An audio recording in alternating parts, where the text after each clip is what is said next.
Oke, baik, sudah terhubung ya. Halo Putri, sudah terdengar belum suara saya? Sudah, Kak. Oke, sudah ada Zahra juga.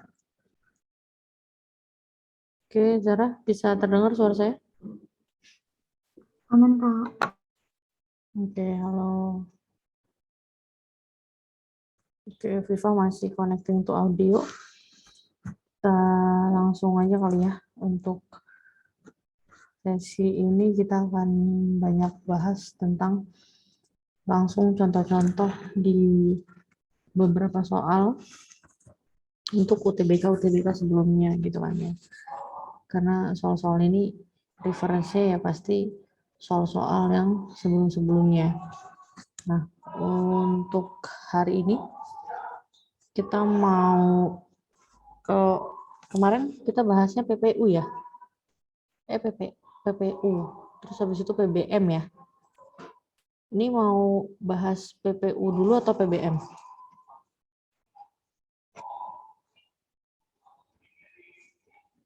Gimana Putri? Ngikut suara terbanyak aja deh, Kak, kalau aku. Suara terbanyak. Tapi kalau lihat hasilnya, kamu lebih yakin di PPU atau PBM? Lebih yakin di PPU kayaknya. Keren. Maksudnya yakin dibahas, Kak. Oh, yakin dibahas. Gimana? Yakin nilainya. Oh, yakin nilainya eh ya ya gitu. PBM apa PPU? Yakin nilainya. PBM kali ya. PBM ya. Kenapa PPU-mu kenapa turun terus ini, Putri? Iya, Kak, aku juga bingung kayak kayak aku ngerasa makin susah nggak sih?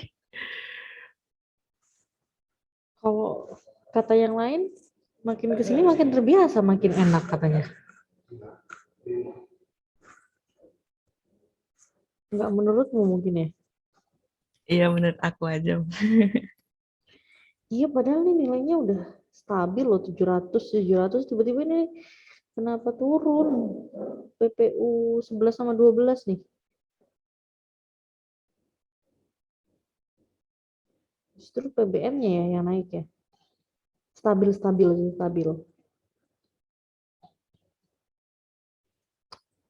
Oke.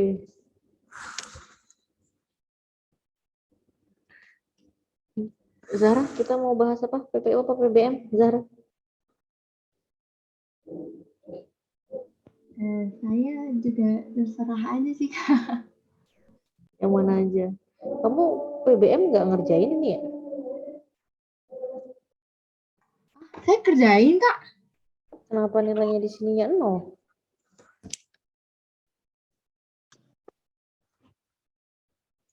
Atau nggak terrecord ya ini? Coba kamu konfirmasi deh. Di sini 0 soalnya. Kamu udah lihat belum hasilnya? Gimana, Kak? Di catatan yang dikirimkan ke saya, PBM ke-12, kamu nilainya 0, nggak ada. Oh, saya baru ingat. Itu. Jadi, kemarin itu pas ngerjain itu, saya kan udah selesai. Nah, pas sudah selesai, pas saya mau masuk lanjut ke subtes yang lain, saya malah masuk ke situ lagi, terus sudah saya lanjut. Astaga. Jadi nggak ke save ya? Iya, saya nggak tahu. Saya pikir karena udah saya kerjain sebelumnya, jadi yang tetap kesimpan yang lama. Maaf ya, Kak. Iya, oke. Jadi nggak bisa lihat kan hasil nilainya. Soalnya sebelumnya nilainya merah PBM-nya. Gimana, Kak? Putus-putus, maaf, Kak. Iya, soalnya nilai yang sebelumnya PBM-nya merah. Nah, yang sebelumnya yang ke-11. Terus Oh yang iya, ke-12, yang iya, ke-12 0. Jadi kan maaf. nggak tahu progresnya gimana nih.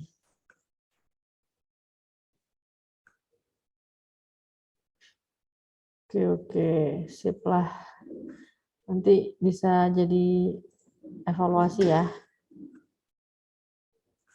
Zahra ya. Iya Kak, makasih Kak. Iya, sama-sama. Viva gimana Viva? Udah lumayan nyaman sepertinya di PPU dan PBM ya Viva? Udah nyaman nih, Ya Kak, udah lebih ini kayaknya, udah lebih comfort ya, udah lebih nyaman lah. mulai terbiasa Kak. Sudah mulai terbiasa. Ala bisa karena biasa ya Viva ya. Ya Kak, Semoga tetap di angka-angka segini ya sampai seterusnya ya.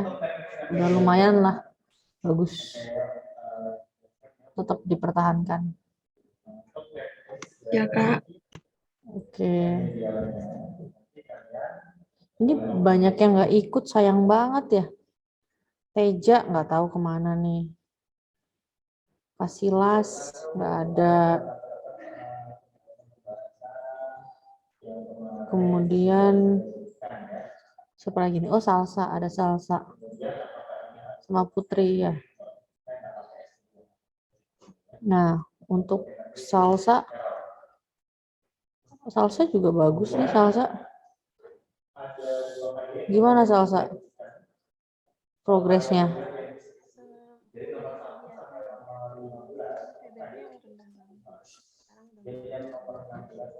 Kenapa Salsa? Maaf. Biasa ngerjainnya sih Kak, Oke. tinggi banget. Pola-polanya udah mulai kelihatan ya soal-soalnya ya. Iya, udah mulai kelihatan, udah mulai paham. Oh ya, oke. Udah mulai paham ya. So, baguslah sudah mulai di TO 12 soalnya. Ini udah banyak banget TO-nya. Istilah kata udah bukan mabok lagi ya. Udah makanan sehari-hari gitu.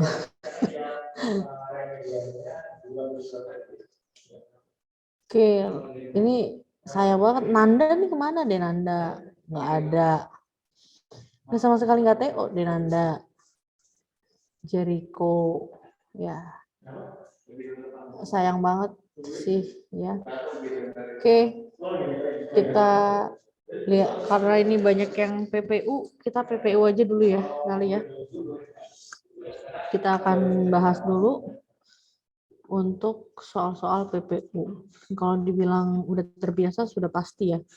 Kenapa? Karena namanya hal yang sering dihadapi gitu di dalam kehidupan pasti akan akan berimbang juga untuk kehidupan kita selanjutnya gitu. Contoh kalian sering latihan matematika gitu, nggak cuma bahasa Indonesia ya, cuman namanya matematika, sering mengerjakan problem solving di matematika seperti itu ya, maka kalian akan terbentuknya untuk memecahkan persoalan itu secara kuantitatif, PK ya, PK. Kemudian penalaran umum, berarti kalian harus punya nalarnya yang umum. Karena sekali lagi ya, standar untuk masuk perguruan tinggi itu yang paling penting ya itu juga gitu. Yang paling dasar itu skolastiknya. Bagaimanakah bacaannya, bagaimanakah penulisannya, dan bagaimanakah penalarannya. Itu kan secara basic ya, dibilang ya itu secara basic. Nah, kemudian saya langsung share aja untuk soalnya. Oke. Nah, kalau soal-soal PPU memang soalnya memang teks. PBM juga pasti akan teks juga sih. Kalau di soal UTBK. Cuman perbedaannya adalah tipe soalnya aja. Nah, tipe soal yang PPU yang kalian lihat itu kalian terbiasa kan, soal PPU itu adalah soal-soal yang berkaitan dengan penalaran ya, berkaitan dengan penarikan kesimpulan, berkaitan dengan teks, kemudian berkaitan dengan bagaimanakah kalian memproses, sebentar. Bagaimanakah kalian memproses hal-hal yang kalian dapatkan dari teks dengan cara salah satunya adalah pertanyaan ini. Pertanyaan apa ini? Adalah pertanyaan mana yang tidak sesuai dengan isi teks tersebut. Nah, kalau ngomongin pertanyaan mana yang tidak sesuai dengan isi teks tersebut, berarti kalian tinggal lihat antara pilihan A, B, C, D-nya. Kemudian kalian tinggal substitusikan mana yang sesuai dengan teks atau tidak. Gitu aja.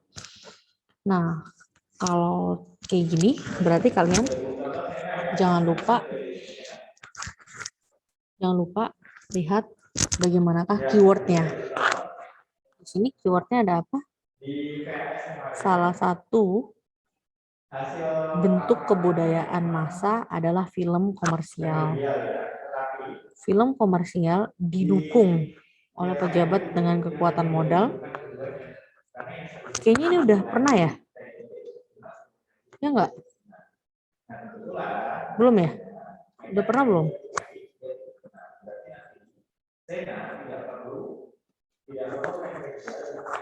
Halo, udah pernah belum ini? Mungkin udah, Kak. Iya, kayaknya udah ya. Karena saya pernah, teksnya pernah ini nih, saya pernah apa? Pernah baca. Tapi nggak apa-apa ya, kita lihat aja dulu. Nah, di sini ada kata-kata yang selanjutnya. Film komersial tidak selalu mempunyai kecenderungan dekaden. Film komersial lebih banyak dari film bermutu, penontonnya lebih banyak. Masyarakat kelas menengah tidak menonton film-film jorok yang tidak sesuai dengan isinya yang mana gitu. Kita lihat salah satu bentuk budaya massa adalah film komersial. Oke, di sini ada dua paragraf 1 dan paragraf 2. Oke, di sini menjelaskan tentang pemilik modal yang mengalahkan kebijakan budaya dengan mencoba menegakkan film bermutu. Seorang pejabat dikabarkan lebih suka menonton film hiburan dan komersial daripada film bermutu, yang pada akhirnya mematikan usaha industri perfilman. Di sini salah satu bentuk kebudayaan massa adalah film. Nah, kata salah satu itu berarti yang merupakan satu dari kebanyakan. Kebanyakannya bentuk media massa, halayak ya, namanya adalah film. Di sini benar ya. Kenapa benar? Karena di sini adalah adanya sebuah film yang ditonton oleh semua kalangan. Sampai kalangan pejabat juga menyaksikan gitu ya. Nih, di sini dijawab di paragraf 2. Di paragraf 2, massa mempunyai peranan besar dalam membentuk kesenian, tetapi tidak selalu kesenian populer mempunyai kecenderungan dekaden. Ini benar ya, dijawab di paragraf 2. Kemudian film komersial didukung.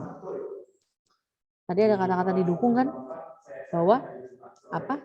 Di paragraf 1 ini bahwa seorang pejabat dikabarkan lebih suka, berarti lebih suka. Ya, berarti kalau suka berarti dia nonton.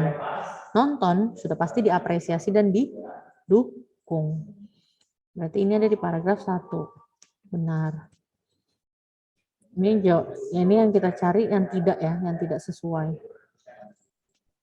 Kemudian yang C, film komersial tidak selalu mempunyai kecenderungan dekaden. Dekaden apa sih, Bu? Oke. Dekaden itu kan kita pernah dengar, kalau saya pasti mikir ya. Dekade. Kalau dekade itu kan 10 tahun ya, dasawarsa. Tapi apakah sama dengan dekaden? Nah, dekaden beda ya. Dekaden ini kita punya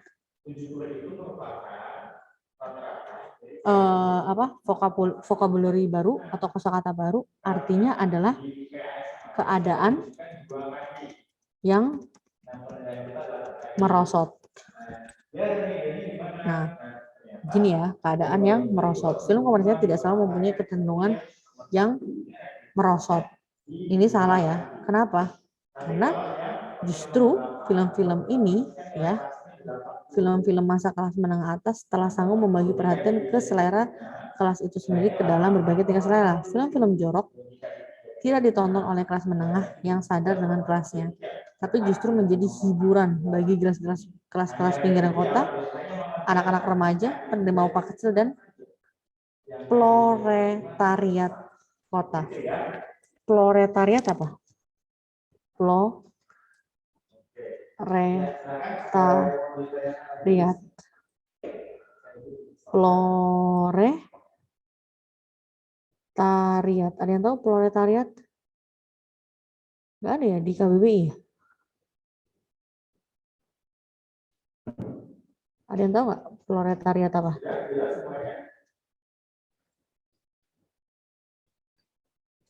Kayaknya ini dari bahasa istilah ya. Oh, oke. Proletariat ini adalah istilah yang digunakan untuk mengidentifikasi kelas sosial rendah. Ya, proletariat ini adalah kelas sosial rendah.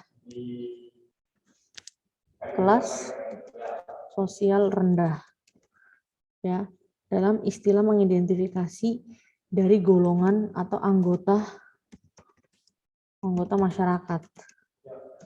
Jadi kalau di dalam anggota masyarakat itu ada kelas sosial rendah disebut dengan proletariat. Seperti itu. Oke, lanjut. Nah, justru malah si komersial ini kata-katanya tidak selalu mempunyai kecenderungan. Tidak selalu berarti tidak pernah. Ya. Apakah iya tidak selalu kecenderungan gitu. Sedangkan kalau di teks di sini bahwa film-film itu sebenarnya ditonton dari jenis si kelasnya ini ya. Jadi intinya sih ini teks itu ngomongin tentang bagaimanakah film berkembang dan film dikonsumsi oleh sesuai dengan kelas di dalam masyarakat tersebut ya. Yang C juga tidak sesuai. Kemudian yang D yang C sesuai ya, tidak selalu mempunyai kecenderungan dekaden. Kemudian yang D, penonton film komersial lebih banyak dari film bermutu.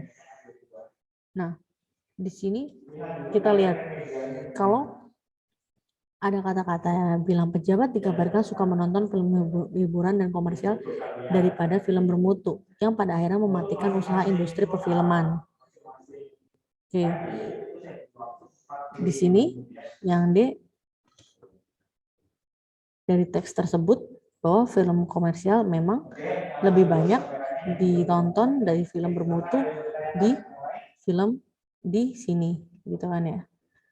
Tapi kita lihat kecenderungannya bahwa si film ini gitu kan, film komersial ini tidak ditonton oleh kelas yang sadar akan kelasnya sebenarnya. Justru itu merupakan film-film yang ditonton oleh kelas sosial rendah.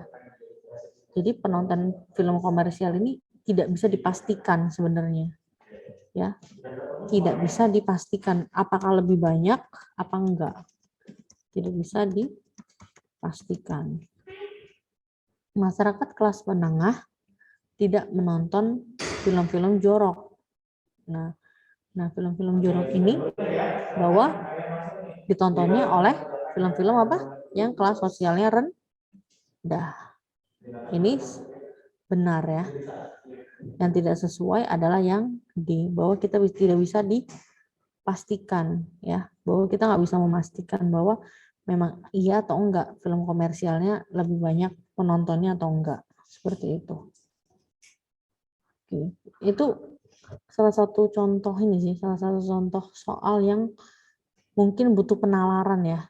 Kayaknya sederhana, tapi ternyata banyak hal-hal yang tersirat di dalam teks-teksnya. Kenapa? Karena di sini ada kata-kata salah satu. Nih, ada kata kunci salah satu. Kemudian di sini ada kata-kata didukung. Nih, didukung ya. Kemudian ada kata tidak selalu. Kemudian di sini ada kata lebih banyak. Kemudian di sini ada kata tidak menonton. Nah, kata-kata adverbia, ini kan adverbia ya sebenarnya. Tidak selalu, lebih banyak, tidak menonton, salah satu, didukung, ini verb ya. Verb. Kata-kata ini kan, atau jenis kata ini kan sebenarnya jenis kata yang istilahnya apa ya? Punya ukuran. Tidak, iya, gitu. Bukan. Dan apa ya? Bukan itu kan juga tidak ya. Itu kan artinya kata-kata yang mutlak. Ngerti nggak? Kata-kata yang mutlak. Artinya kalau di teks tersebut memang disebutkan secara mutlak ya berarti benar. Tapi kalau secara teks di situ masih tidak mutlak berarti dia itu nggak perlu gitu ya. Maksudnya nggak perlu. Jadi kita harus pastikan kata kunci yang pasti. Yang pertama kita harus pastikan kata kunci setiap opsinya. Setiap opsi pilihannya. Agar apa? Agar kita bisa hati-hati ketika kata kunci ini mutlak, itu sesuai nggak sama si teksnya. Oke, semoga bisa membantu ya untuk memecahkan masalah seperti teks-teks ini. Oke, lanjut di pertanyaan selanjutnya. Gimana? Udah bisa menyimpulkan belum sekarang? Ini ada pertanyaan simpulan nih.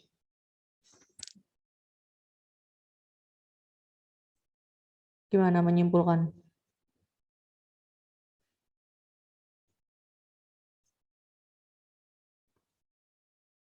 Sudah bisa belum menyimpulkan? Udah bisa ya? Ya lumayan Kak. Lumayan ya. Nah, kalau simpulan itu ya kalau di soal UTBK kayaknya nggak akan ada pilihan ini ya. Maksudnya kalau sebenarnya simpulan yang tepat untuk melengkapi paragraf analogi, berarti paragrafnya itu adalah paragraf yang beranalogi. Nah, kalau paragraf beranalogi seperti ini, ditanyanya adalah simpulan, berarti lihat aja Kak konjungsinya. Iya, konjungsinya apa biasanya? Ditandai dengan kata apa? Jadi ya. Dengan kata jadi salah satunya. Tapi kayaknya kalau di pilihan UTBK nggak mungkin. Kemungkinannya adalah pastinya antara A sampai yang E ini semuanya menggunakan konjungsi. Bisa konjungsi oleh karena itu, ya nggak? Oleh karena itu, atau jadi, atau dengan demikian, ya mungkin saja ya. Ini akan menjadi sebuah simpulan sih, gitu. Bisa mengisi sebuah simpulan.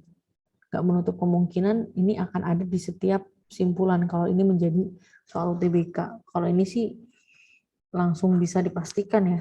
Ini adalah konjungsi penanda menyimpulkan, yaitu jadi.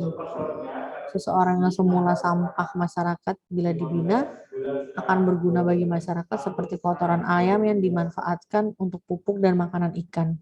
Nah, ini juga sudah ada kata seperti. Seperti ini berarti apa? Nyambung dong dengan apa? Paragraf analogi.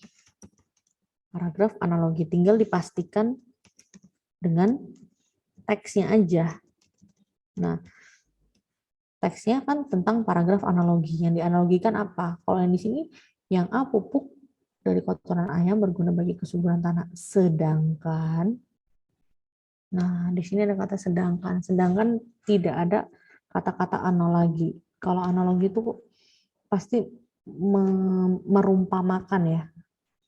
Ada kata-kata yang dianalogikan. Ada kata-kata yang disangkut pautkan dengan hal yang lain. Contoh yang di sini ada kata-kata yang lagi menjadikan kotoran yang seperti pupuk sama halnya Nah, sama halnya menjadikan seorang anak yang berguna bagi masa depan.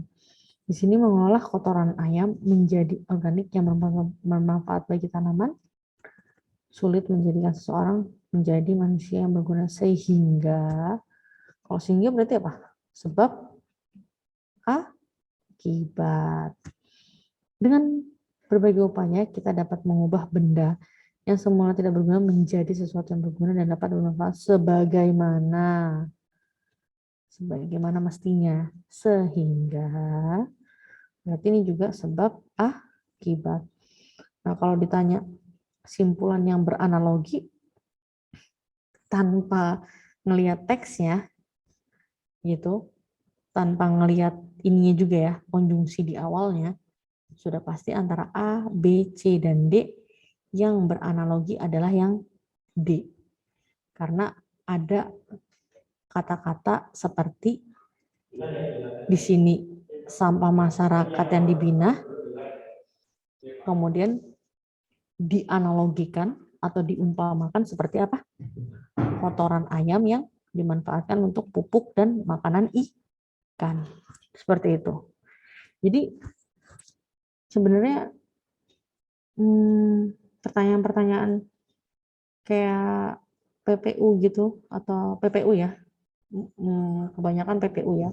Karena kalau PBM kan benar-benar ada panduannya ya, ada pedoman ejaan bahasa Indonesianya ya. Tapi kalau yang benar-benar kayak PPU kayak gini, sebenarnya keywordnya atau kata kuncinya itu untuk soal itu pasti jawabannya ada di kata kunci opsinya. Kalau kita paham dari simpulan dan analogi ini. Kalau kita paham ya. Kalau paham langsung aja, berarti jawabannya adalah yang D. Kenapa? Karena ini menyimpulkan dan beranalogi. Karena teksnya analogi. Gitu. Oke. Bisa ya, tanpa dibaca dulu. Oke, lanjut ya. Nah, ini ringkasan. Oke, ringkasan yang seperti simpulan ya. Nampaknya, kenapa? Karena kita lihat pilihannya satu kalimat doang nih, ya kan? Satu kalimat banget. Seperti simpulan. Nah, gimana caranya untuk melihat ringkasan yang sesuai? Biasanya kalau kayak gini sesuai atau enggak sih sama teksnya. Di sini ada kata apa? Rusaknya terumbu karang akibat tertabrak. Tongkang menabrak terumbu karang sehingga nakoda diimbau untuk tidak memasuki wilayah tersebut. Lamanya waktu yang dibutuhkan untuk memperbaiki karang yang rusak. Kok ini kayak gantung gitu ya? Kenapa yang gantung? Tahu nggak? Karena di sini ada kata yang, kemudian untuk memperbaiki karang yang rusak. Jadi dia ini kayak cuma subjek doang ya nggak? Nggak ada predikatnya, jadi kayak gantung. Predikatnya kemana?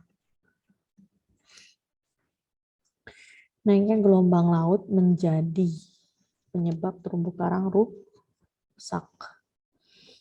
Imbauan Dinas Kelautan Perikanan kepada nakoda agar tidak mengirim barang selama bulan Agustus.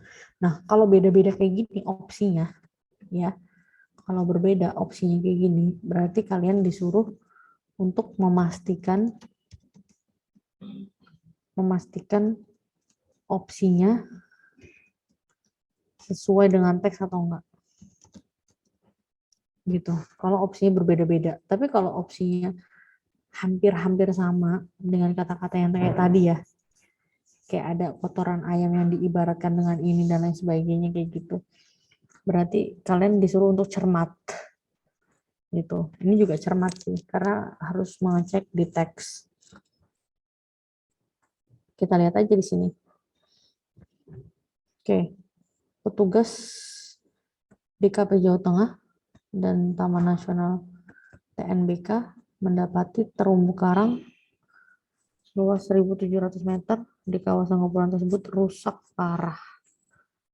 Oke, Kepala DKP Jateng mengungkapkan peristiwa tersebut terjadi saat gelombang mengalami peningkatan cukup signifikan pada pertengahan bulan Juli 2019 yang lalu kemarin. Dia menyatakan kejadian ada 5 tongkang yang menabrak terumbu karang. Tongkang, ada yang tahu nggak tongkang apa? Tongkang. Tongkang apa tongkang?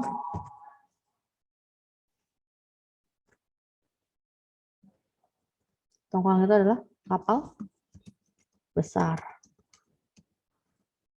Oke.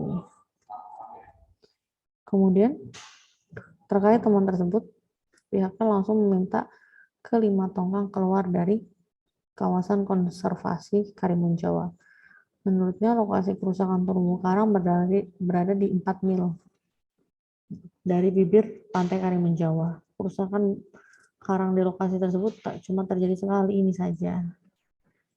Fendiawan menjelaskan bahwa perbaikan karang yang rusak butuh waktu lama. Selain pertumbuhan karang yang lambat, pihaknya harus menentukan kembali lahan konservasinya. Fendiawan juga menegaskan bahwa kejadian tidak terulang lagi.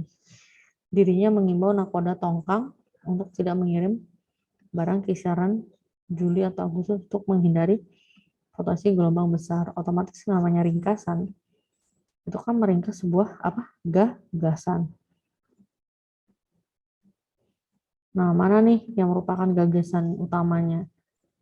Oke, gagasan utamanya yang pasti di kalimat ini, di paragraf yang kedua ini adalah kata-katanya si Fendiawan ini ya, bahwa menumbuhkan karang itu nggak mudah dan butuh waktu proses yang lama, dan dia mengimbau untuk nahkodanya tidak mengirim barang lagi. Nah, ini gagasan yang pertama, gagasan yang kedua. Kalau gagasan yang ke-1, bahwa rusaknya terumbu karang itu ternyata disebabkan oleh ada 5 tongkang yang menabrak. Oke. Di sini ringkasannya adalah rusaknya terumbu karang di Kepulauan Karimun Jawa tongkang. Ini cuma ada di paragraf 1. Ya. Kan ini paragrafnya ada 2. Berarti kita harus peringkas antara 1 dan 2. Ini 5 tongkang. Ini yang kedua adalah kata-katanya si Fendiawan tentang imbauan. Kok tongkat? Tongkang.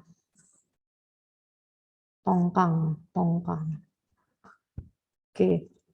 Nah, kemudian yang B, tongkang menabrak terumbu karang di Karimun Jawa sehingga nakoda. Nah, ini lengkap ya, 1 dan 2. Yang ini tidak sesuai.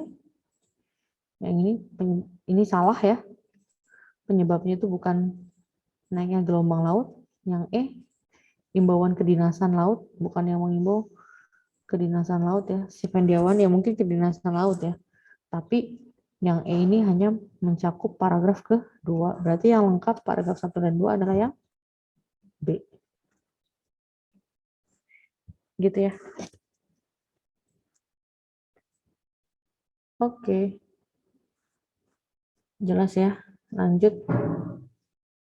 Kita di nomor 4. Ini bisa ya, nomor 4. Lanjut ya. Gimana? Rangkuman. Bisa, Kak. Oke, siap. Nomor 5. Topik. Berarti kalau topik ini yang ditanya apa? Yang ditanya kalimat topik berarti kalimat utama. Ya. Kalimat utamanya di mana? Ada di nomor 4. Bisa ya. Hubungan antar paragraf gimana? Bisa? Bisa, Kak. Sip. Lanjut. Nomor 7 udah pasti bisa. Tujuan paragraf.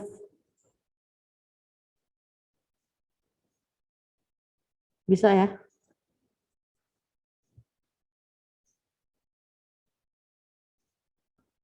Nih tujuan paragraf ya, bisa kan? Sama kayak jenis paragraf lah. Ya. Sama persis kayak jenis paragraf. Kalau narasi apa? Menceritakan. Ada alurnya ya. Menceritakan. Bedanya itu dia ada alur. Ada alurnya gini. Kalau deskripsi berarti menggambarkan. Menggambarkan. Kalau argumentasi ada apa? Pendapat. Fakta opini ya. Argumentasi ini berhubungannya dengan pendapat opini. Kemudian persuasi berarti pengaruh ya, ajakan. Ada sebuah ajakan rekomendasi. Kemudian yang selanjutnya eksposisi. Eksposisi ini hampir sama sepertinya argumentasi. Cuman eksposisi ini ada faktanya. Jadi eksposisi ini lebih ke sebuah fakta. Contoh kebijakan adanya UTBK di tahun 2019 tidak ada TPA ya. Nah, itu faktanya apa-apa aja tuh gitu. Itu nanti di eksposisi itu ada fakta yang nanti berkaitan dengan sebuah opini. Kalau ini pelajaran kelas 10 ya. Ini eksposisi ini pelajaran kelas 10 nih. Yang di dalamnya itu strukturnya ada apa aja? Tesis, argumentasi, dan ada penegasan ulang. Nah, di bagian tesisnya itu fakta. Nanti faktanya ini biasanya fakta ya. Mereka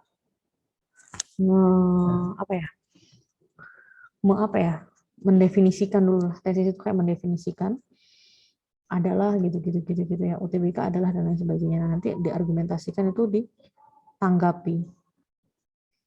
Ya. Jadi tanggapi. Kemudian penegasan ulang ini adalah sebuah simpulannya.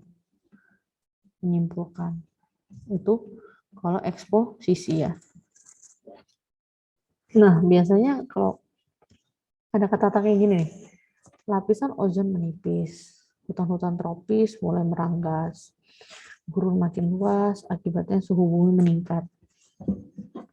Cuaca tidak menentu, dan bencana alam makin sering datang. Kesimpulannya, bumi makin kritis. Siapa sesungguhnya yang berperan dengan menjadikan planet bumi ini menjadi demikian? Jawabannya tentu manusia sendiri. Nah, kalau ada kata-kata yang bertujuan untuk kita berimajinasi gitu, pasti deskripsi.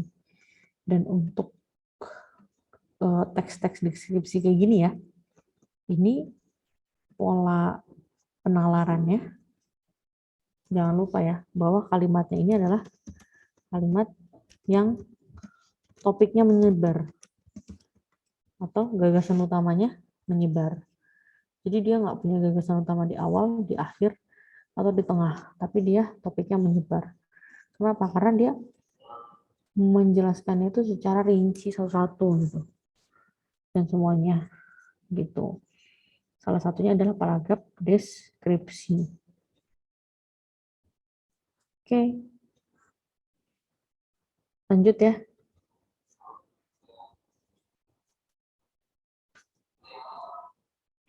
Oke. Pola paragraf bisa kan? Bisa, Kak. Oke, makasih. Fakta, gimana fakta? Opini. Bisa, Kak. Sip. Kalimat sumbang, kalimat yang tidak padu.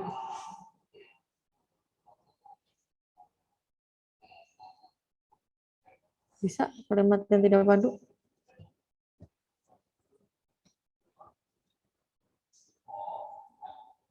Gimana nih? Kalimatnya nggak nyambung.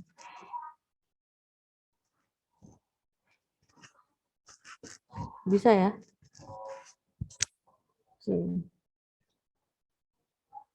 Gagasan inti. Jelas, Pak. Bahas ya. Oke. Oke, kita lihat gagasan inti. Ini kayak kalimat inti mungkin ya. Kalimat dasar ya. Kalimat dasar terdiri dari apa? Subjek dan predikat. Kata atau kalimat yang termasuk gagasan inti. Berarti kata atau kalimat dalam kalimat di atas adalah yang mana? Kita lihat menyikapi kebijakan grand design hortikultura dengan basis koperasi tersebut,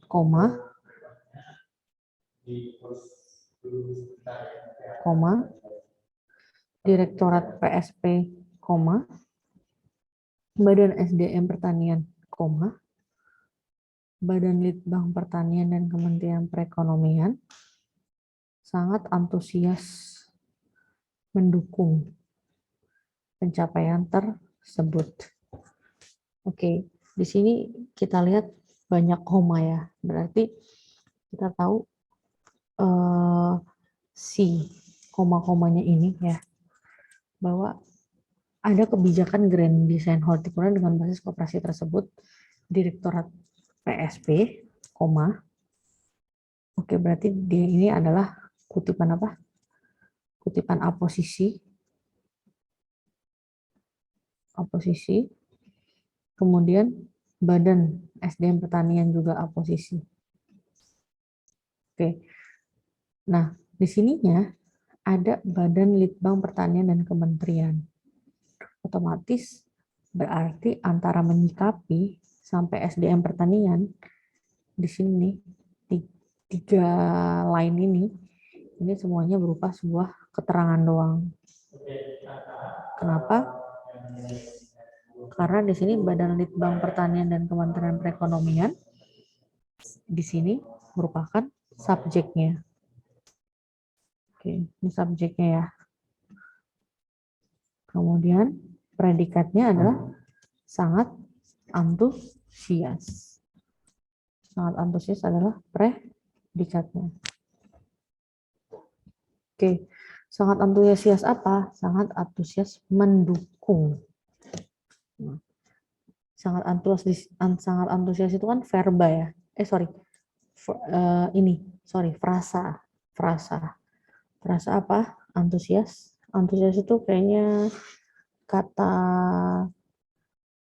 sifat ya. Antusias. Dia sangat antusiasme.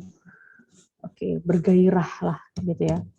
Kata sifat. Sangat antusias ini bentuknya subjeknya adalah nomina secara kategori, kemudian predikatnya apa? Frasa adjektiva, sangat antusias. Kemudian mendukung pencapaian tersebut. Sangat antusias dalam apa? Objeknya berarti mendukung. Objeknya berupa apa? Verba. Pencapaian tersebut berarti pelengkap. Pencapaian tersebut berarti rasa nomina. Otomatis intinya adalah di Badan Litbang sangat antusias. Di sini menyikapi bukan, sangat antusias iya, kebijakan bukan, mendukung bukan, Grand Design Horticultura dengan basis koperasi juga bukan. Berarti di sini jawabannya yang B. Oke. Ada pertanyaan? Jelas ya?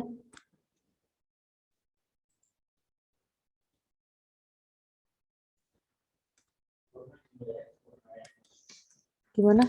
Sudah jelas ya?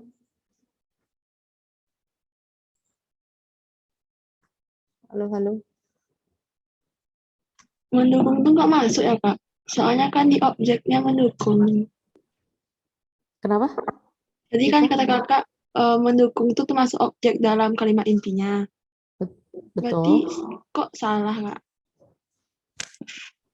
Kan kalimat inti itu kan subjek sama predikat doang. Oh iya. Inti itu Kak. kan subjek predikat aja. Ini saya kupas. Oke, saya kupas semuanya, Viva. Yang inti subjek predikatnya aja.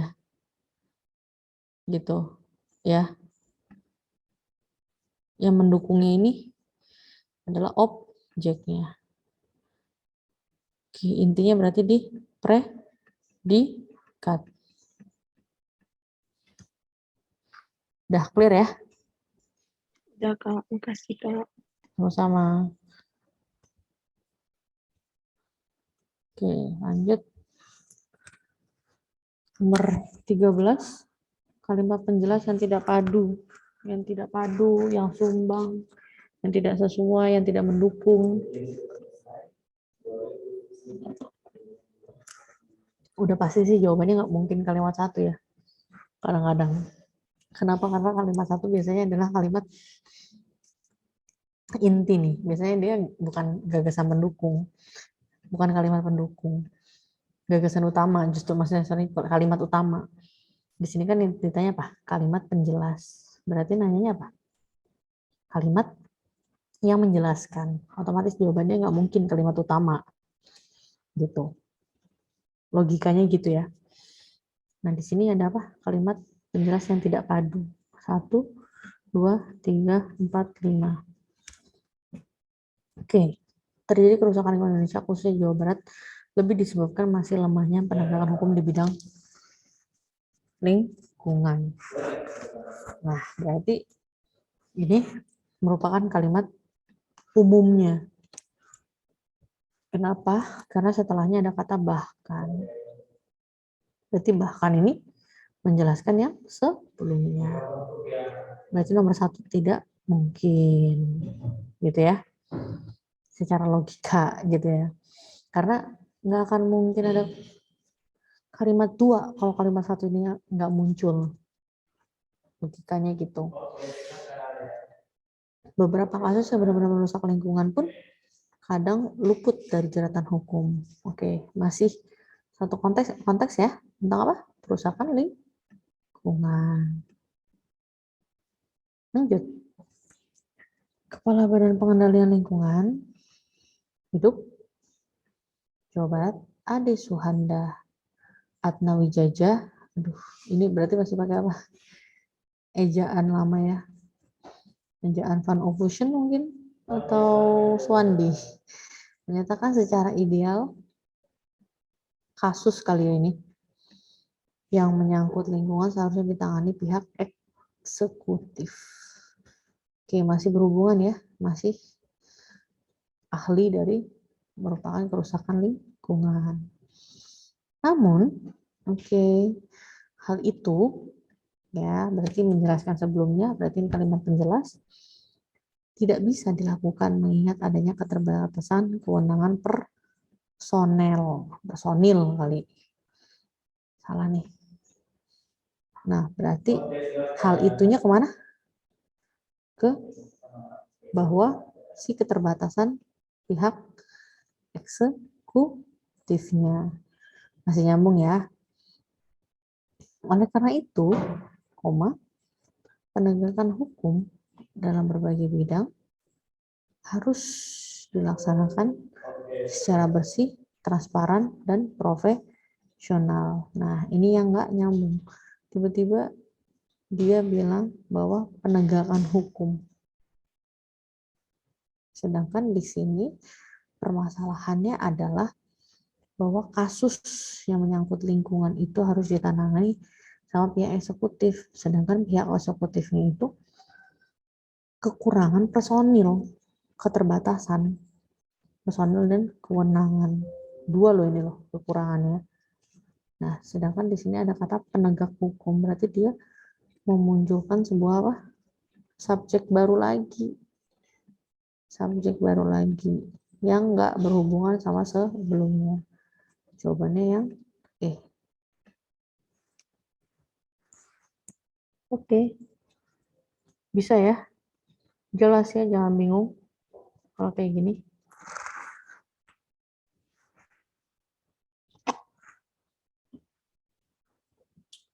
Oke, lanjut. Ini udah ya. Tadi kita bahas nih tipe soal kayak gini nomor 14 sudah. 15 ide pokok. Bisa kan? Ide pokok, gagasan utamanya berarti di mana?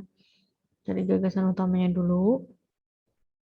Atau ide pokoknya dengan cara lihat kalimat utamanya di mana. Ya. Kalimat utamanya itu ada biasanya adalah di kalimat inti ya. Bisa nggak ini? Bisa? Wah, Kak. Oke deh. Oke, kita lihat teksnya. Di sini ide pokok. Berarti dia nanya gagasan utama. Oke, kita baca. Indonesia harus berjuang di APEC. Harus berjuang di APEC agar pasar internasional, baik di sektor perdagangan luar negeri maupun modal tetap terbuka. Oke, berarti Indonesia harus bersedia membuka pasar perdagangan dan arus modal. Kemudian yang selanjutnya harus ada take and give atau non-discrimination. Ya. Kemudian nah selanjutnya kebijakan didesain untuk mencapai itu dan harus bisa menjaga sasaran pembangunan ekonomi dalam negeri. Di samping itu, kebijakan harus bermanfaat bagi seluruh rakyat Indonesia. Di sini bahwa kita tahu ya,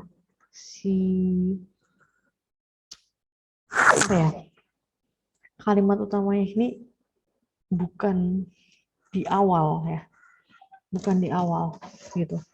Tiba-tiba di awal dia langsung bilang bahwa Indonesia tuh harus berjuang gitu. Ini kan pasti ada sebab akibatnya ya, ada sebab dan akibatnya.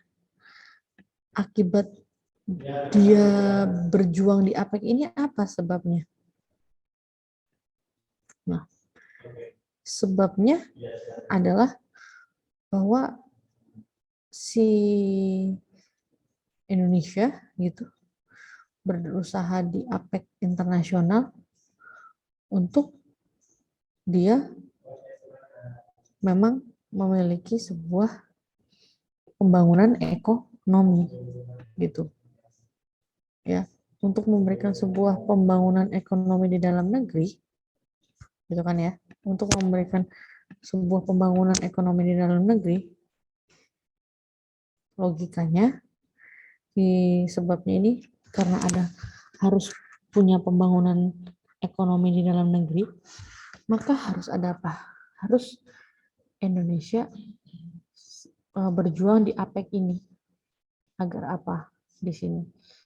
Agar dia bisa berjuang di APEC adalah si kebijakan pemerintah.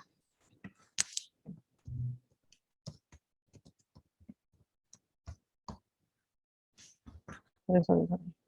Okay. Pembangunan ekonomi dalam kebijakan pemerintah. Ini adalah sebabnya. Karena sebab-sebab ini, ada yang mau yang pembangunan ekonomi dengan kebijakan pemerintah, berakibat gitu, si Indonesia ini harus bisa berjuang di APEC gitu ya, di APEC. Dengan apa? Dengan membuat arus modal dan membuka perdagangan dan arus modalnya, berjuang di APEC ini. Kayak gitu ya. Sebenarnya gagasan utamanya itu, bahwa ini berhubungan dengan sebab dan akibat. Seperti itu. Nah, kalau kita lihat ide pokoknya adalah perjuangan Indonesia di APEC. Ide pokok itu kan gagasan utama itu kan yang menggambarkan teks ya. Penggambaran teks isinya. Penggambaran isi atau intinya, inti teksnya. Kalau di sininya ide pokoknya perjuangan, dikata lanjut di headline-nya ada perjuangan Indonesia. Di sini nggak nyeritain tentang perjuangan Indonesia. Justru di sini malah ngejelasin tentang sebab akibatnya. Lebih ke bagaimanakah di sebab akibatnya. Bahwa dia ngomong gitu, kalau kebijakan yang bermanfaat juga bisa berefeknya ke seluruh Indonesia loh gitu. Dia bilangnya gitu. Nggak ngomongin tentang perjuangan Indonesia di APEC. C-nya salah lagi. Yang benar APEC apa C? Ini aja udah salah ya. Aduh, salah. Kemudian di sini adalah sasaran pembangunan ekonomi. Nah, di sini nggak ada kata sasaran ya. Di sini justru malah apa? Ada kata sasaran nih di sini ya. Bisa menjangkau sasaran ekonomi. Kebijakan yang didesain ini, gitu, untuk mencapai sasaran ekonomi. Justru sasaran ekonomi inilah, gitu, yang menjadi si APEC-nya ini, gitu ya. Salah satu cara membangun ekonominya dengan apa? Dengan berjuang di APEC, ya. Ini juga bukan. Kemudian C, pendesain kebijakan ekonomi. Nah, ini berhubungan dengan kebijakan pemerintah. Kalau yang D, kebermanfaatan pembangunan ekonomi, nggak ngomongin kebermanfaatan, belum sampai situ. Dan ini pentingnya infrastruktur. Jadi jawaban yang sesuai adalah yang C. Jadi di dalam teks ini gitu, kalau kita lihat dia paragrafnya adalah paragraf yang gagasannya menyebar. Kalau kita lihat sebab akibatnya ini adalah di bagian tentang kebijakan, ya kan? Kebijakannya diminta untuk apa? Untuk bisa sasaran pembangunan ekonomi. Gitu. Di bagian yang sini ya, kalimat utamanya. Di bagian yang ini. Nah, karena mintanya kebijakan untuk sasaran ekonomi, makanya dia Indonesia harus berjuang di APEC. Gitu. Seperti itu. Jadi di dalam teks ini kalian harus lihat dulu. Kalau ide pokok itu kalian harus lihat dulu ide besarnya atau secara umum. Secara umum gitu. Secara umum si Indonesia ini harus berjuang itu kenapa? Pasti ada pertanyaannya. Terus siapa yang nyuruh berjuang? Gitu. Yang nyuruh berjuang adalah pemerintah. Kenapa harus berjuang? Gitu kan? Kenapa harus berjuang? Karena salah satunya untuk sasaran pembangunan ekonomi. Kapan harus berjuang? Harus berjuangnya adalah ketika di APEC tersebut. Kenapa harus melalui APEC? Karena APEC merupakan pasar internasional yang membuka arus modal tetap terbuka. Oke, jelas sampai sini? Jelas, Kak. Makasih, Kak. Sama-sama. Ini teks kayaknya apa mudah ya? Kayaknya kayaknya apa ya, simple gitu. Cuman ternyata punya ide pokoknya ternyata di akhir-akhir ya, di tengah-tengah justru malah menyebar ya, berhubungan dengan yang lainnya. Oke, kalimat simpulan. Nah, kalau kalimat simpulan kayak gini kan berarti semuanya pakai konjungsi nih. Kecuali A ya. Kecuali A nih, nggak pakai konjungsi. Nah, kalau kalimat simpulan kayak gini, bisa kan? Bisa? Bisa nggak?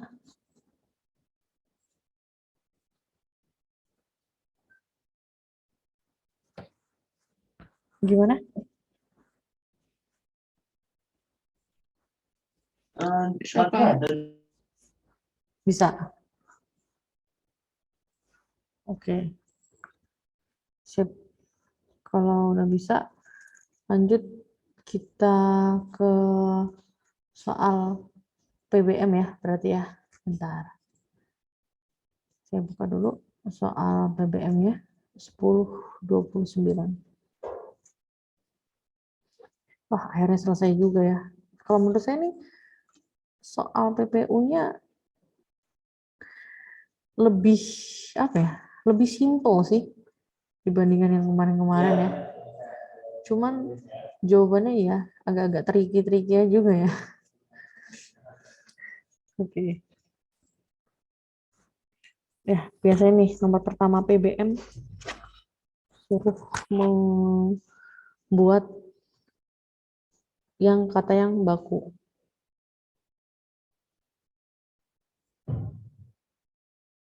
Oke. Bisa ini? Kak. Nah, kenapa? Bisa? Bisa, Kak. Oke, bisa. Sip. Lanjut. Kata yang tidak sesuai dengan kaidah penulisan yang benar adalah kata yang mana? Oke, ini kalau kata-kata yang kayak gini, tinggal kalian lihat aja ya. Penulisannya seperti apa. Nah, ini udah gampang banget sih ya. Apa? Ada kata apa? Analisis, partisipan, spesies, diperjualbelikan, dan regulasi. Ini benar, ini benar, ini benar, ini benar. Diperjualbelikan harusnya digabung. Gitu ya. Oke. Lanjut. Tanda baca. Ini kita bahas ya.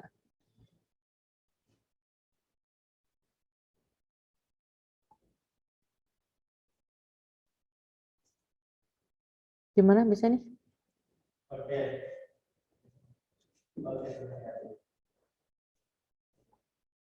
Bisa nggak ini?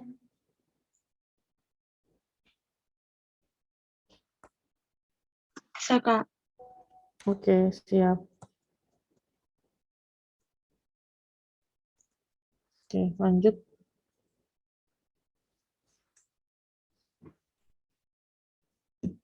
Oke, ini tentang yang kemarin ya, kita bahas ya. Apa? Tentang kata tunjuk dan rujukan ya.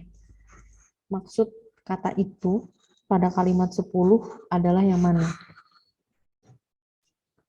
Nah, kita bahas aja ya. Menarik nih. Untuk itu, pihaknya juga terlibat ya. Ini pasti ada pertanyaan tentang ini nih. BBBS Kemali Jawana untuk membuat sumur bor di 5 titik guna membantu warga mendapatkan sumber air bersih. Berarti kita lihat hal ini disebabkan kekeringan akan terus berlangsung sampai bulan September. Berarti untuk itu referensinya ke sebelumnya. Kemana? Kekeringan yang akan terus berlanjut sampai bulan September. Gampang ini mah. Kirain saya bakal rumit ke sebelumnya lagi. Masih mudah ya, mudah. 5. Penulisan huruf miring. Yang tadi kita bahas ya, huruf miring.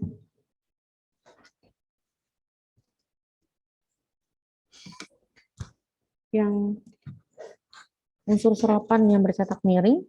Oh, bukan penulisan huruf miring ya. Unsur serapan yang bercetak miring berikut benar. Kecuali yang mana?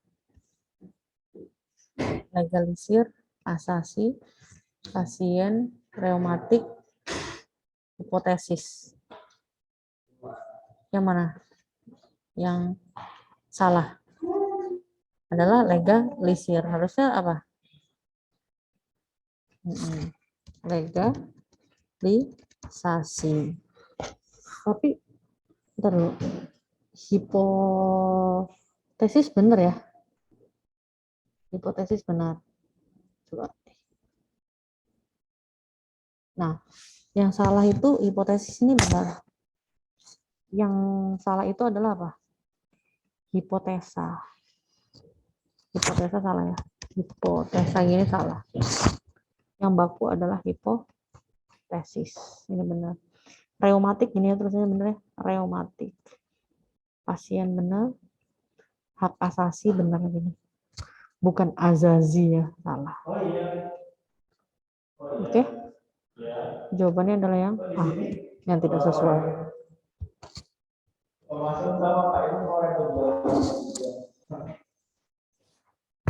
Lanjut. Kata sambung. Konjungsi ya. Bisa?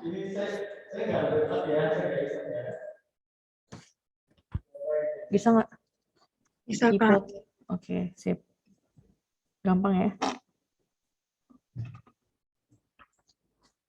Kalimat efektif, gimana?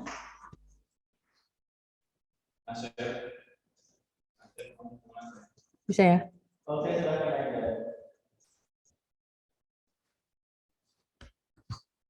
Salah satu yang merupakan kalimat efektif ya. Salah satu tuntutan yang dilayangkan adalah keberatan dengan skema pemberian bonus. Yang tidak sesuai yang mana? Yang dilayangkan adalah keberatan dengan skema pemberian bonus. Ada kata skema, ada pemberian. Skema dan pemberian. Skema itu kan apa? Skema itu kan runtutan ya. Skema itu kan rancangan pemberian bonus. Kemudian di sini ada kata dilayangkan juga tidak sesuai. Harusnya salah satu tuntutan yang diberikan, bukan dilayangkan ya. Dilayangkan itu lebih ke layang, kan kayak layang-layang kan, layang itu layangan yang diterbangkan, atau bisa juga layang itu seperti kata apa ya, layang gantung, terbang, melayangkan berarti mengirimkan, membuat melayang atau terbang. Jadi dia maknanya itu lebih ke terbang sih, yang mengirimkan, ya terbangkan gitu. Gak sesuai sih di sininya ya. Yang diberikan aja gitu bisa. Kemudian pengemudi ojek online menggelar konvoi, salah. Kemudian tuntutan yang dilayangkan adalah pemerataan order, pengembalian intensif, dan pemutusan mitra sepihak. Nah, oke, ini yang dilayangkannya sesuai ya. Di sini ada kata apa? Salah satu juga nih yang tidak sesuai. Harusnya ini dihilangkan aja.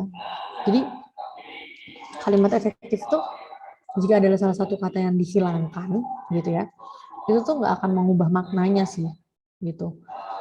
Justru malah kalimat itu bisa lebih dimengerti atau lebih simple seperti itu. Kemudian yang D, untuk audiensi, sifatnya terbuka agar masalah dapat diselesaikan.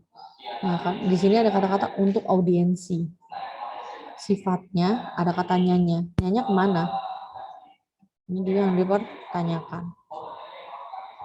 Wakil Bupati meminta agar para pengemudi.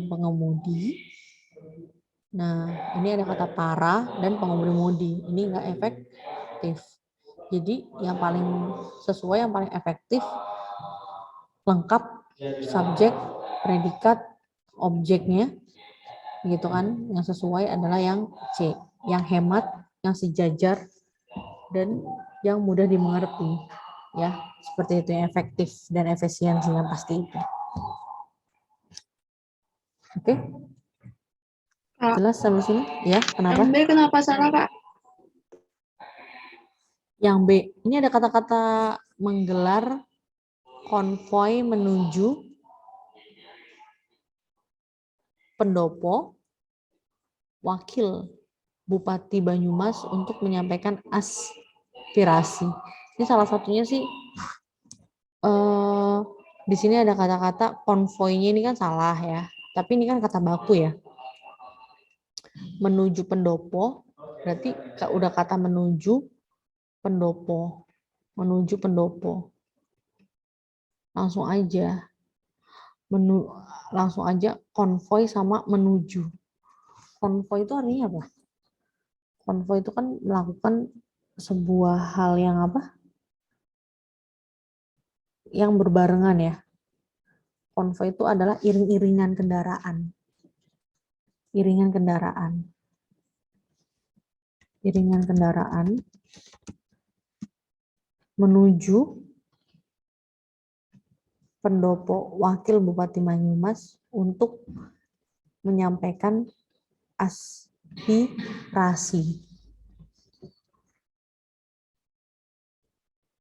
Oke. Nah, kalau saya lihat sih di sini ada kata menggelar sama konvoi. Pengemudi ojek online harusnya langsung aja berkonvoi menuju. Di sini ada kata menggelarnya. Menggelar, terus habis itu ada kata konvoinya. Sedangkan konvoi ini tuh sudah merupakan kumpulan iringan kendaraan yang berupa kumpulan orang. Nah, berarti kita lihat di sini ada kata-kata menggelar sama konvoi.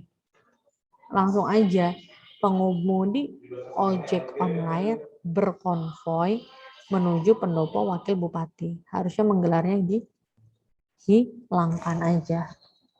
Nggak usah menggelar, gitu sih Pak. Kak, makasih, Kak. Sama.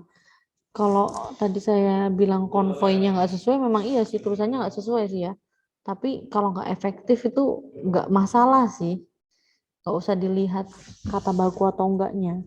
Tapi kalau kalimat efektif lebih kemana? Kelogisan,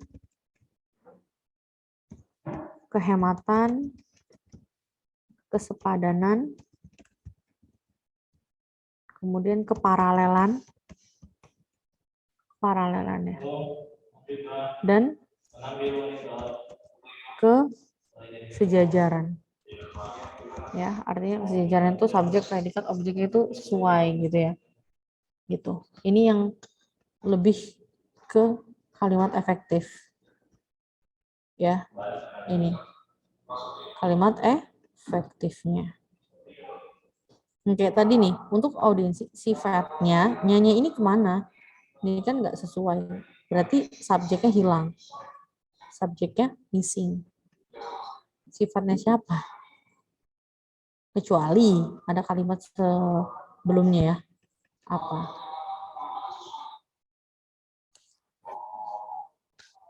Oke, lanjut. Nomor 8. Penulisan kata yang tidak tepat. Bisa nggak ini?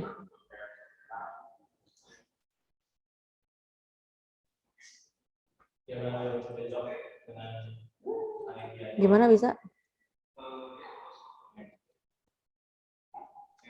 Bisa, Kak. Oke.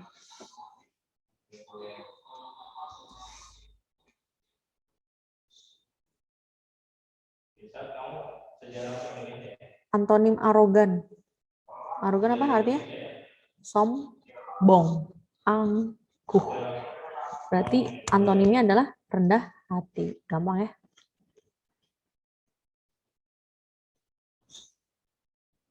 Lanjut.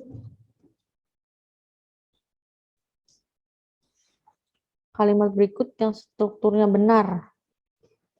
Bisa nggak ini struktur yang sesuai lah gitu. Kak. Kenapa?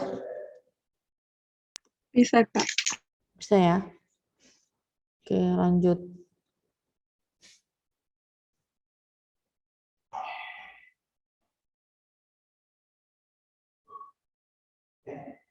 Frasa nomina. Bisa nggak ini frasa nomina? Terdapat dalam kalimat yang mana?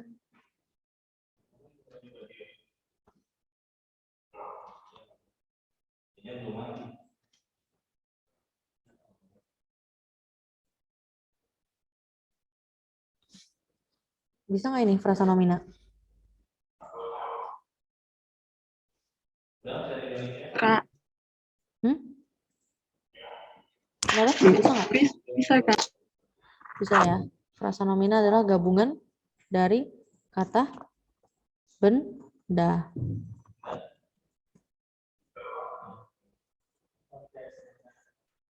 Oke, lanjut. Ini kalimat rumpang di atas. Bisa? Bisa, Kak. Oke. Konjungsi. Di titik-titik itu ya?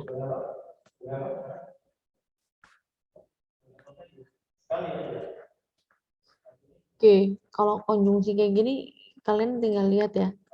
Kalau kemarin tuh saya kasih materi tuh, konjungsi itu memegang peran penting dalam jenis kata. Ya, dalam jenis kata. Nah, konjungsi yang di sini nih, kalau kita lihat kalimatnya mana? Solomon dan Rotlund menyatakan bahwa prokrastinasi merupakan kecenderungan menunda memulai tugas dengan melakukan aktivitas lain yang tidak berguna. Astaga, kenapa teksnya menyindir saya? Tugas itu menjadi terhambat dan tidak selesai tepat waktu. Aduh, ini sangat menyindir saya nih. Enggak sih, karena saya suka menunda-nunda pekerjaan tuh kadang-kadang harus yang urgent besok gitu, saya malah ngerjainnya yang lain gitu. Jadi yang urgentnya udah baru seminggu lagi, udah baru sebulan lagi saya malah ngerjainnya yang lain. Malah yang deket-deket malah kadang-kadang saya nggak kerjain gitu. Aduh, nggak boleh gini ya. Itu adalah sikap apa? Prokrastinasi. Luar biasa. Nah, kalau kita lihat di sini kan, ini kan subjek predikat menyatakan ya.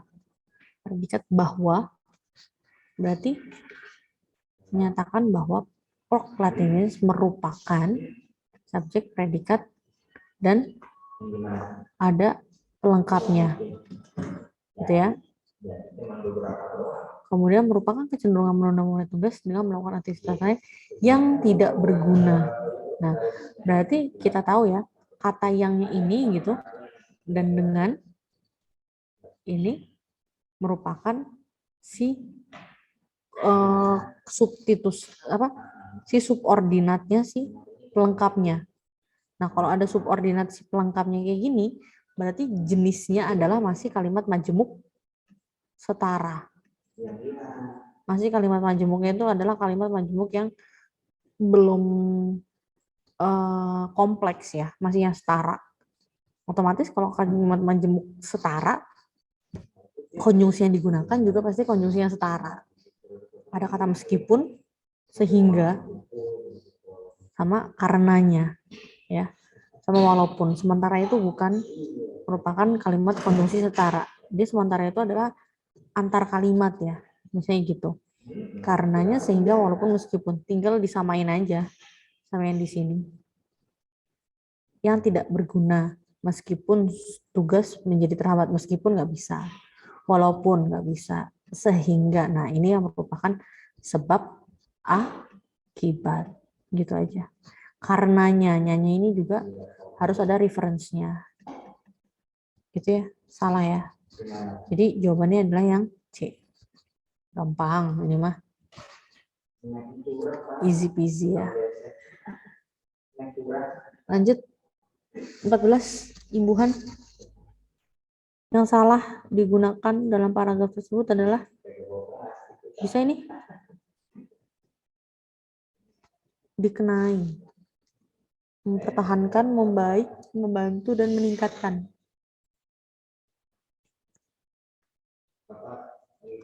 Kak, Kenapa? Bahas? bisa. Oke. Bisa. Kata tidak baku. Serapan ini. Bisa serapan, bisa juga imbuhan.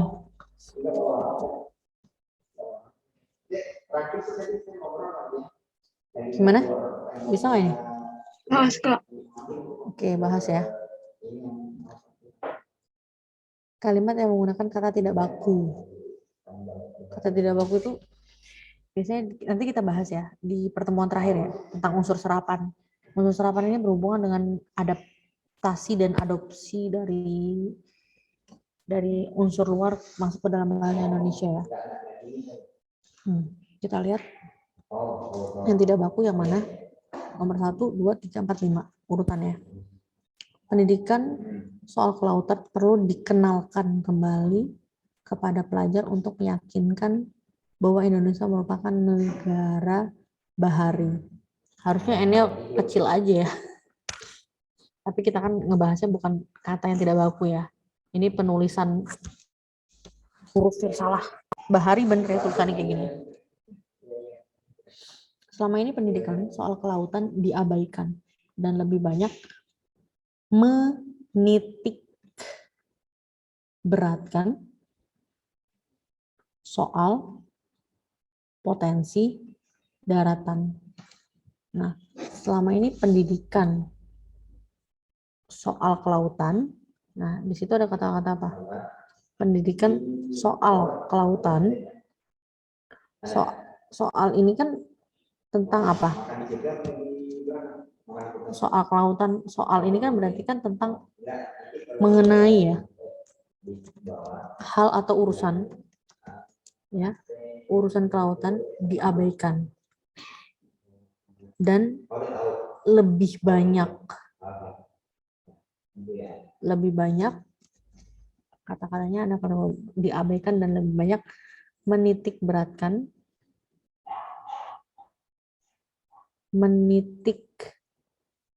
beratkan soal potensi daratan. Menitik beratkan benar ya? Soal ini berarti urusan daratan. Harusnya potensinya hilang ya. Kenapa? Karena di awalnya tuh nggak ada kata potensinya sih sebenarnya. Oke, maksudnya nggak sejajar gitu. Kalau mau di potensinya itu ada, harusnya gini. Selama ini pendidikan soal potensi kelautan diabaikan dan lebih banyak menitikberatkan soal potensi kedaratan. Jadi kalau di awalnya itu nggak ada potensi, seharusnya di setelahnya nggak ada potensi. Karena dia nggak sejajar akhirnya nanti gitu. Nah, kita lewatin aja dulu ya. Nomor 3, sebagian besar wilayah Indonesia merupakan kelautan dan Indonesia pun pernah jaya di bidang kelautan. Oke. Ini kata-katanya bukan nggak baku sih. Penulisannya salah. Kata-kata di bidang ini harus dipisah, ya. Gitu dong. Kemudian menurut pakar pendidikan, wawasan kebaharian gimana? Kebaharian oke ya. Kebaharian oke. Kebaharian artinya adalah sesuatu yang berhubungan dengan laut ya. Dari kata bahari, bias ditanamkan kepada anak-anak dengan memberikan pelajaran sejarah yang lebih mendapatkan kisah-kisah sejarah laut. Ini ya yang salah ya. Wawasan kebaharian, bias. Artinya bias itu gimana? Bias itu kan artinya simpangan ya, belokan. Harusnya wawasan kebaharian biasa atau seharusnya gitu ya. Seharusnya ditanamkan. Ini yang salah nih. Nggak baku ya. Kalimat yang nggak baku nih. Pertanyaan itu nggak baku. Ini kayak salah penulisan. Memberikan pelajaran sejarah yang lebih mengedepankan, harusnya apa? Mengedepankan mungkin ya. Mengendapkan. Oh, sorry. Mengendapkan ya. Dari kata endap ya. Tahu kan? Mengendapkan. Artinya apa? Mendiamkan. Nggak sesuai ya. Mengendapkan itu dari kata endap. Endap itu, contohnya saya mengendapkan sesuatu di bawah tanah agar aman. Udah kayak red notice ya. Mengendapkan apa? Emas banyak banget kan, red notice itu. Kok red notice? Monihes, astaga. Monihes ya, mengendapkan artinya apa? Menggelapkan, menyembunyikan. Oke, mengendapkan itu menyembunyikan. Biasanya itu tanah ya. Lebih banyak mengendapkan kisah-kisah sejarah laut. Jadi menurut pakar pendidikan, wawasan kebaharian ini bias ditanamkan kepada anak-anak dan memberikan pelajaran sejarah yang lebih mengendapkan atau menyembunyikan sejarah di laut. Oke, kalau kita lihat dari kata mengendapkan dan bias ini berhubungan ya. Berarti sejarah kelautan ini tuh masih simpang siur. Kenapa? Karena ternyata pelajaran sejarah itu banyak mengendapkan, menyembunyikan hal-hal yang berhubungan dengan laut. Ya juga sih, saya sejarah nggak pernah belajar laut ya. Nggak tahu nih anak IPS gimana.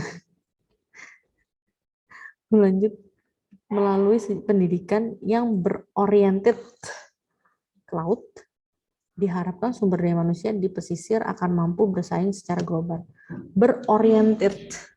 Ini kayaknya nggak banget sih. Kayak bahasa Inggris ya, ED. Berorientasi harusnya. Ya, harusnya apa? Berorientasi. Jawabannya berarti seharusnya adalah yang nomor 5. Yang E. Gimana? Tadi kalian ada yang jawab nomor 5 nggak? Ya, Kak. Setuju? Sepakat nih? Jawabnya nomor 5? Sepakat. Oke, siap. Oke, wah udah jam 15.10. Terima kasih ya untuk hari ini atas kehadirannya. Tetap semangat walaupun makin lama makin dikit nih yang datang. Semoga yang lain bisa tetap semangat ya. Tenang, liburan sebentar lagi walaupun di dunia pendidikan liburannya bulan Januari. Tapi kalian bisa tetap belajar ya. Semangat. Ingat tujuan dan cita-cita kalian. Semoga apa yang kalian usahakan, apa yang kalian doakan, apa yang kalian perjuangkan bisa membuahkan hasil yang baik. Amin amin ya rabbal alamin. Tetap semangat semuanya. Mohon maaf apabila ada salah-salah kata. Selamat sore semuanya. Assalamualaikum warahmatullahi wabarakatuh. Terima kasih. Terima kasih, Kak. Sama-sama. Assalamualaikum.